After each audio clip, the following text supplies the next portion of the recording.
Alright YouTube, it's garden update time. This is not actually part of the garden, but it's loaded down with flowers anyway. These are all Nicotiana that I planted sort of in this bare spot that was left over after that sinkhole. What it was a drainage system. It had to be sort of covered in, and then a new drainage system had to be installed.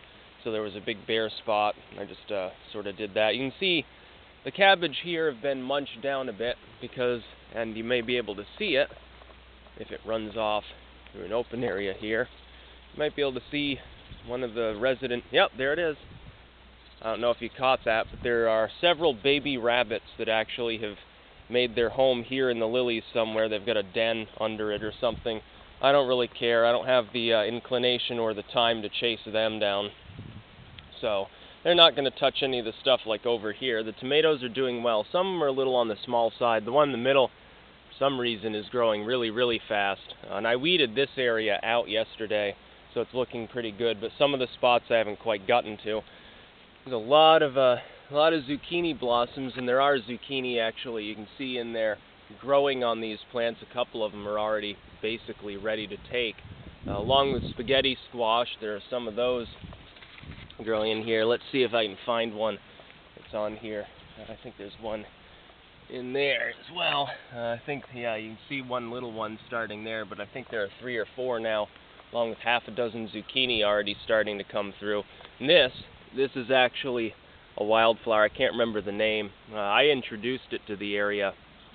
It was already in the woods, but I took some seed from it and sort of scattered them around, and they spread. They look nice. The cucumbers are doing well. It just rained not even 15 minutes ago, so everything's nice and hydrated here, getting all nice and happy. Lots and lots of cucumbers. Those haven't gotten munched down. I'm actually surprised. I would assume that the rabbits would go for them too. I guess not.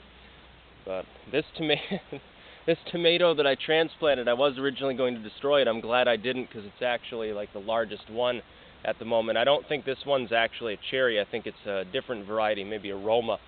And this corn and bean mix here did get knee-high on the 4th of July, so other than a few that are struggling to reach their full potential, it's gotten plenty of nice organic fertilizer and so forth, so that will produce.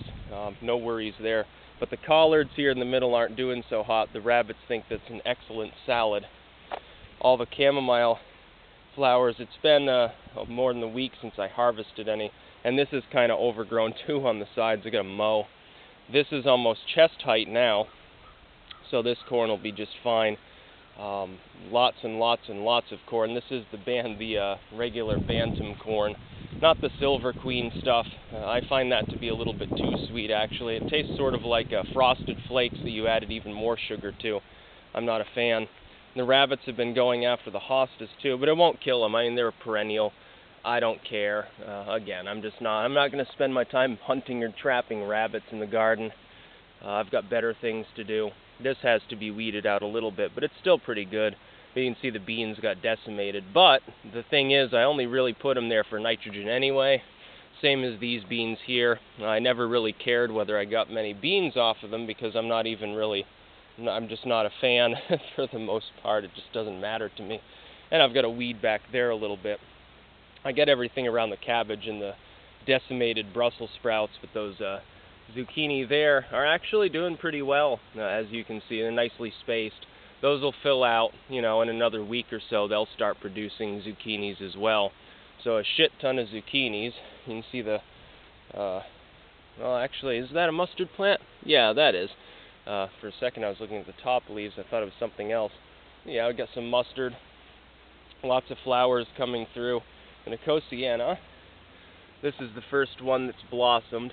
And there'll be many more. I always leave a bunch in here anyway, so they just sort of come up where they want to, and I just thin them out, and it's all good. But the garden is growing really well, other than what the rabbits got to, essentially. They destroyed most of the greens, other than the Swiss chard, oddly. This is a mess. I don't know how all that grass came back again, but I've got to dig that all out. I'm going to take the shovel and dig around the perennials and remove it that way, because there's no way I can get it with the hoe. I can't get deep enough quick enough. Some of these are just like, these little weeds. That's easy enough to get rid of, but some of this grass is really getting thick, and it's sort of in around the perennials, unfortunately. You can see just some little stuff there. I'll take it all out. I'll have to mow first, then edge, and then I'll go after that, along with getting into the middle of these beds. But everything's growing well that hasn't been attacked by animals, essentially. See this sunflower, also chest height right now. That'll get taller.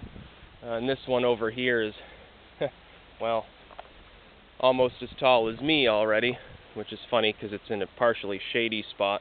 This will be nice and big. This one a little bit smaller. So there'll be some nice sunflowers. This monstrous horseradish plant here may not look it from this perspective, but it's enormous. I can't remember how many years it's been growing here, but I imagine the roots are many feet long and quite wide as well. I'm just going to leave it there. I don't even care. It looks nice. It's a nice perennial. Look at the size of the leaves. I don't have a Donald Trump hand problem, so those are pretty large leaves. And it's spreading. There's horseradish growing here too. Maybe I'll just turn this into a horseradish bed, because what I'm planning to do, if I can't properly guard this fence from rabbits and so forth, I mean, I repaired this front. I haven't seen them come in here. They must have several other ways in. If I can't fully repair that, I'm literally going to move the entire garden to the front lawn. The idea is the soil out there is not great anyway. It has to be improved in order for even grass to grow on it, but I can raise the beds up and that'll be fine. One side of it would be bordered by the house, so there'd be less fencing that would need to be purchased. And essentially it wouldn't be any smaller than it is here, really. It would just have more numerous smaller beds that actually it'd be easier for me to get into the middle of them. I'd probably have one big long bed on one side, a shorter bed on the other side, and then 5 or 6 beds between the two, which would be maybe 3 feet wide by 6 feet long or so. And then essentially the front lawn wouldn't look dilapidated, because right now it does. I mean, I don't really do anything to it. I don't fertilize it and water it and do all that sort of stuff. It's got some mold damage, but then again, so does everything else. And what I would do is all these bricks would come out, and I would smooth off the edges of all these beds, and then all of this, everything that you see here, all of these beds would be perennials, essentially. It'd be a gigantic sort of little haven for flowers of sorts. It'd probably expand the beds. They wouldn't really require that much to maintain them. Just have a bunch of lilies and poppies and so forth, and those little purple bushy things that grow, and just leave all those around. Have this be a gigantic sort of pollinator attracting area, which would look really nice. And then the front would be sort of just vegetables and herbs. Maybe even put the herbs back here, certain herbs, growing parsley or whatever. I don't know if predators really care about that. But if I can't properly guard the fence in this rather large area, and I can shorten it up and it'll make it a little more efficient. If I can't do that, then my plan is to literally build an entirely new garden. It'd probably be easier anyway, long term, because it'd be right next to a hose, a hookup for a hose. I wouldn't need a long hose system.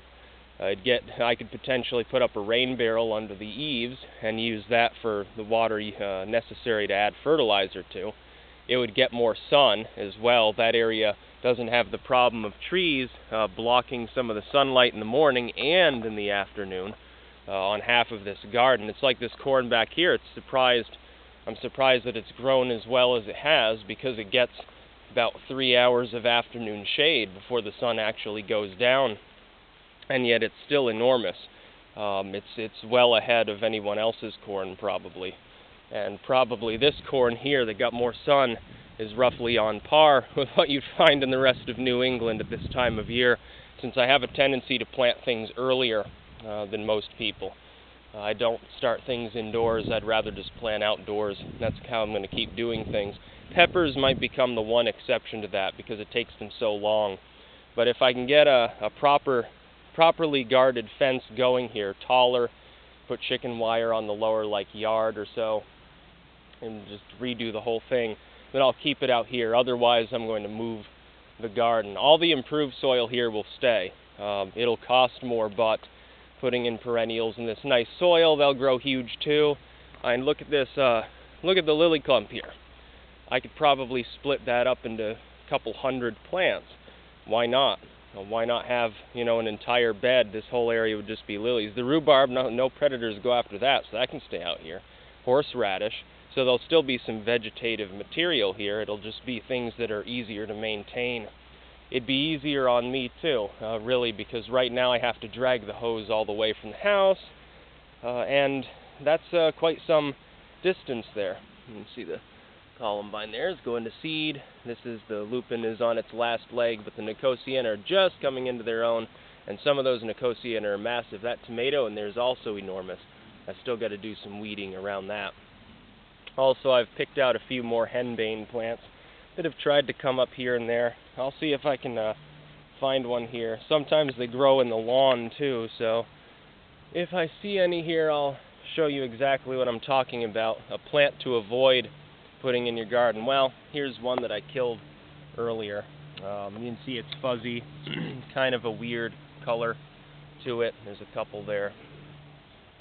And it grows rather large and it spreads easily, and birds will eat the seeds and then shit in your garden, and then it'll come up at random intervals. So if there's one plant anywhere near you, you get more of them, and you have to be aware. They're also very poisonous. There's one in there. See?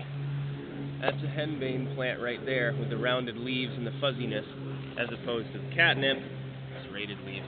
I'll probably have to pluck that out, but that's a garden update. And it looks like one of the leaves here got eaten down, a cucumber plant. That's okay, it'll twine up there. You got to realize it's not even halfway through July, so those are not doing as badly as you might think. That's about all.